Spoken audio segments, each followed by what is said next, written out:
This is less important nowadays. When I first started talking about this and when I first did a study on it 5-6 years ago, the public wasn't as aware, but the Surgeon General brought it up. Vivek Murthy, who's now reinstated by Biden as the Surgeon General, 54% of doctors say they're burned out. I've seen estimates up to 70%, 88% of doctors are moderately stressed. It's everyone's going to hit the challenges that make you feel like you might be burned out. And a lot of you might be sitting there on two ends of the spectrum, maybe somewhere in between, but there's those of you that are like, I'm a neurosurgeon, nothing affects me, I'm impervious to pain. And then there's the other half of you, and a lot of the med students who've gratefully been honest with me, who I've mentored, saying, I don't know if I can do this. This is going to change me. I don't know if I'm going to burn out along the way. All my friends are telling me I can't do this.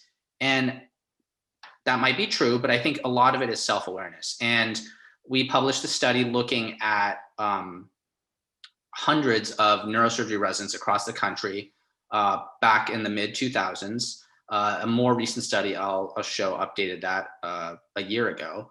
And findings are somewhat similar. But ultimately, what it shows is that there's a 67% burnout in the US among neurosurgery residents. And we looked at all years, and I'll show you that data. But burnout needs to be defined because otherwise it's a subjective term. And it's usually defined as a composition of three main components when you talk about it from a psychologist's point of view. And the first of those is one here, and that's emotional exhaustion. That's what we probably think of generically. You feel bad. You don't want to wake up in the morning. You just don't have the emotions in you or the empathy to pass on to others. Two is personal accomplishment. You denigrate what you've done, what you've been through. Don't think it matters anymore. You save someone from a subdural and herniating, but it doesn't matter to you because there's more patients coming. And then there's depersonalization, which is in most lines of work, meaning you don't care about the job. You don't care about, the deal you're about to make in business or the legal case you're working on. Unfortunately for neurosurgeons, that means you care less about the person in front of you in the ICU or on the operating table. And that's really a problem.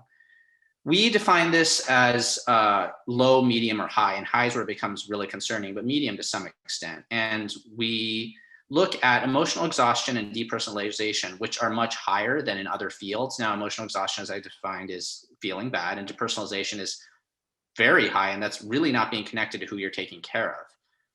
And then you have personal accomplishments, which neurosurgeons still feel pretty accomplished. This isn't to scare anyone. Most people are still very satisfied, and you're not seeing a cherry-picked population speaking to you today. Most people really are satisfied with what they're doing. And when you look across all the years of residencies, 81% were satisfied when you asked if they were happy with their career. Dr. Attenello, sorry to interrupt. Are you trying to share slides, or I just want to know, because we can't see them anymore. Yeah. Did they go away? We just see your screen, so we don't see the slides. If you want to reshare them. Where is, here. Okay, now you can see it? Yes. Okay. Thank you. Just back to what I was saying before, emotional exhaustion is high, depersonalization is especially high, and then personal accomplishment is not terrible, but still great. As I said, 81% are satisfied with their career, and a lot of people would still choose neurosurgery again, as you see in the 79% of people, but a smaller proportion, unfortunately, probably blame the way they feel on the residency program.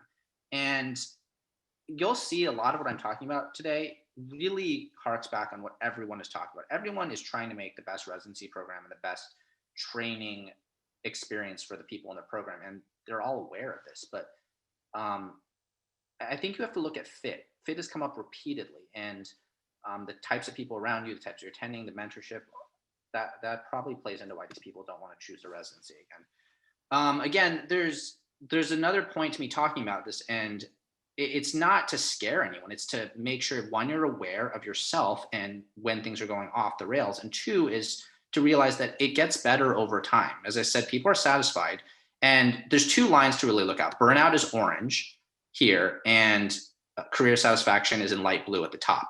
Now, this is starting at intern year on the left and then ending at chief year when it's a 7-year program on the right. And as you see, they're pretty much inverses. So you're very satisfied with your career at the beginning as an intern. You're feeling very happy that you matched, and people are now calling you doctor and neurosurgeon. And that goes down during the period when you're the junior resident on the front lines. And your career satisfaction, again, goes back down when you're really in the thick of things, in the harder years when you're gaining responsibility and probably taking some of the shouldering of what happens to your patients if you're really invested in taking ownership of your patients.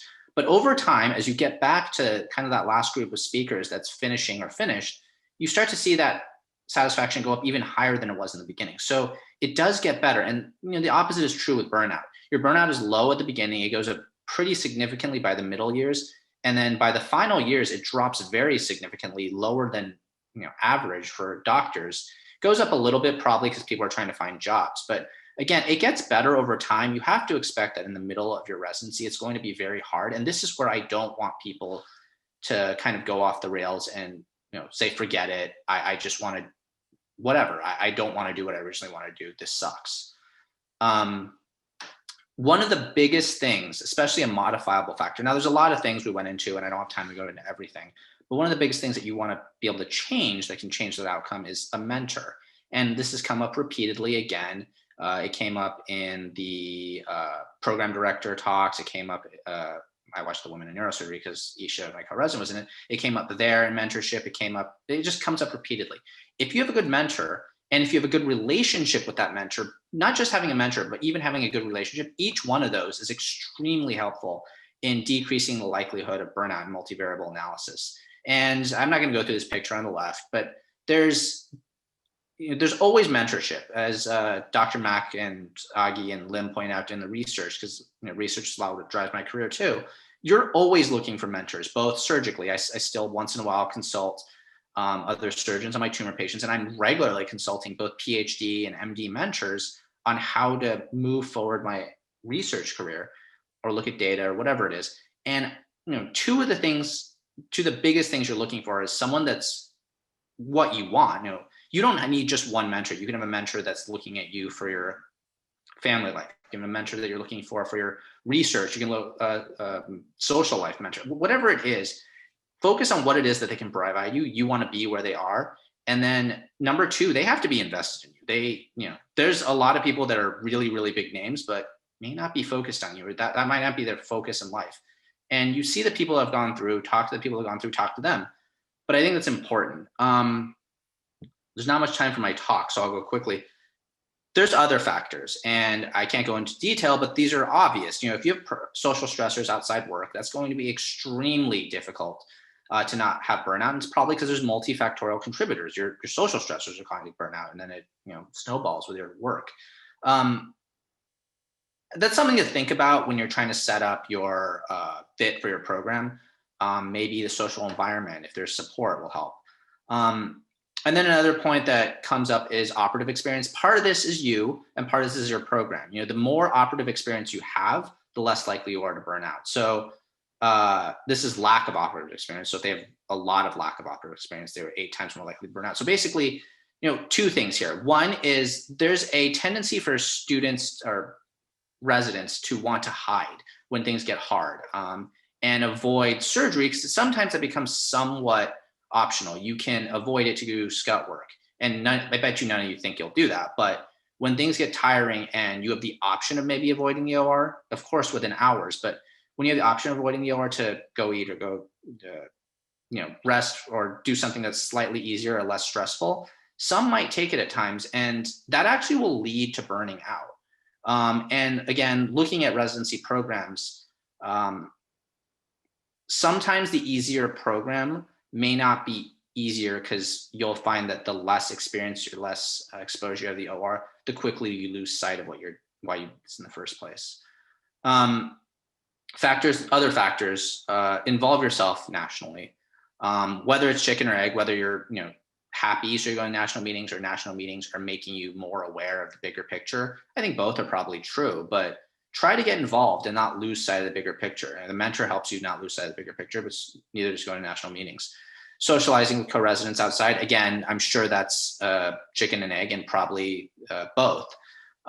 If you're happy with your co-residents, you're going to socialize with them. If you socialize with them and enjoy, you'll socialize more. But your co-residents really matter. And then expose yourself to neurosurgery. This has come up repeatedly. I don't need to repeat it, but a lot of people did not feel like they knew what they were getting into. And I remember when I was, burnout right before I came back in to stick to with neurosurgery, I talked to a few graduates, and they, a couple of them just said point blank, you have no idea what you're getting into. So make sure you're exposed yourself. These are maybe associated as univariate analysis, but people not feeling like they had adequate training, basically inadequacy, probably because they're not being exposed enough to patients or the OR. Lack of appreciation from others, lack of control over what you can do, lack of academic productivity. These are all kind of obvious. They didn't pull out a multivariate analysis. So I think it's important to focus on all of them. Important to point out that you just had a gender talk, a talk for female neurosurgery, and gender is not associated with burnout. In fact, Isha is probably the strongest resident in our group. I don't know. I mean, you have some of the best neurosurgeons and upcoming neurosurgeons that are female. So for anyone that even crosses your mind that it's associated with burnout, we didn't find that, and neither is relationship status. I'm basically out of time, but what I will do is answer a couple questions preemptively. I've had people ask in the past, well, let me back up. What you want to do, and I want to get this point across, is you're in control of your future. There's a lot of, oh, what if I match here? What if I match there? What if I don't get this perfect? You know yourself. You have the opportunity to make the most of where you go, and you have the opportunity to let that slip through your fingers. And knowing yourself, being aware of things like this burnout, and knowing the factors that lead to it are really important in making sure you maximize what you can be, or at least what you want to be. Like I said, students have talked to me and asked, what can I do? You have time. Grit has come up repeatedly. Dr. G mentioned it. Dr. Yang mentioned it. It's basically the idea. This is a professor at Penn who won the MacArthur Award for advancing. This wasn't a new idea, but advancing the idea that not just refusing to give up, because there's that, but always sticking on the same path, not jumping to the next shiny thing. And this applies in everything: research, your field of interest, whatever you're working, what project you're working on, not just jumping to the next shiny thing. If you don't give up and you stick to that path, she has this simple analogy: talent times effort equals skill, and skill times effort equals achievement. That's what gets you to that achievement at the end. But you lose this effort, you lose your focus if you burn out. And I mentioned this was updated. This burnout survey was done in 2020, so a few years later, and they found the similar findings. They used a little bit of a different scale, so their burnout numbers were less. But grit is associated with burnout components: emotional exhaustion, depersonalization. So the more focus you have, the less willing you are to give up, the less willing you are to switch to the next shiny thing repeatedly, the less likely you are to feel emotionally exhausted and depersonalization. And again, it's chicken or egg, it's a correlation. Finally, this is just a piece of advice when you get into residency. This is a book I read recently by another professor at Penn, Wharton, Give and Take. And the basic idea is, we all know this, there's people that take from others whatever they can get and move ahead that way. And there's people that give as much as they can. And there'll be those of you that see how hard residency is and just close off and help yourself only, and even compete with others in your program or your co-residents. I can see the logic, and it crossed even my mind, but you don't want to take a bigger slice of the pie. You can make the pie bigger. And that's the analogy repeatedly done. You can all win. And that they do studies on, whether you're a taker and you take from others, whether you're always generous with your time and helping. And there's the people that, give when people are nice to them. The best people, the most successful people, are the ones that are givers, but they're also the least successful. So within that group, they either become the most successful or least successful. And that's because you need to know where to set limits. And so saying no is important in residency. Hopefully you're giving and saying no, but give generously, help each other out as much as you can among co-residents and even faculty and, other healthcare providers. And it'll really help out. So like I said, be aware of your mental state, cognizant burnout, find a mentor. I can go on forever about mentorship. Most of the people that spoke from USC were my mentors. They keep your eyes on the prize. They're the reason I am where I am, and take advantage of the resources you have, both residency and in family. Hey everyone, Ryan Rad here from Neurosurgerytraining.org. If you like that video, subscribe and donate to keep our content available for medical students across the world.